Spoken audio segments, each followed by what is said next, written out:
محکمہ رجسٹریشن سے LRS portal کو جوڑ دیا گیا۔ آج سے فیس ادائیگی کے لیے سافٹ ویئر دستیاب۔ آن لائن UPI کے ذریعے ادائیگی کی سہولت DD قبول نہیں کی جائے گی۔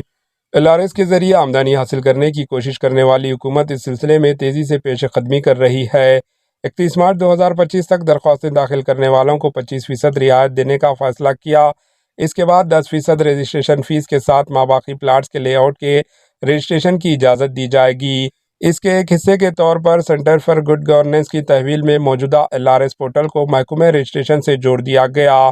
کل شام سے ہی LRS کی تفصیلات رجسٹریشن ڈپارٹمنٹ کے عہدیداروں کو مل چکی ہے۔ منگل سے رجسٹر کے دفتر میں LRS کی فیس ادائیگی کو یقینی بنایا گیا۔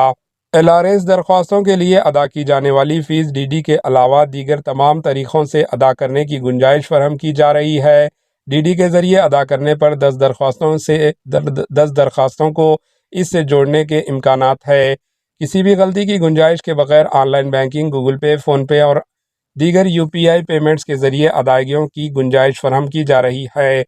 سال 2020 میں ریاست تلنگانہ کے تمام پنچایتوں، municipalities, corporations, urban development authorities سے تقریباً 25,68,000 افراد نے LRS کے لیے درخواستیں داخل کی ہے۔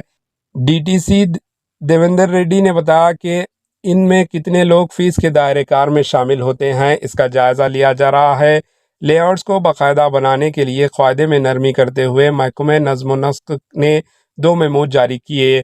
Municipal commissioners, urban development authority کے VCs، GHMC کمشنرز، DTCOs کو اپنے حدود میں موجودہ آبی ذخائر کے سروے نمبر، جھیلوں کے اندرون 200 میٹر کے زمینوں اور سرکاری اراضی سے متعلق سروے نمبرز GCC کو روانہ کرنے کا حکم دیا گیا۔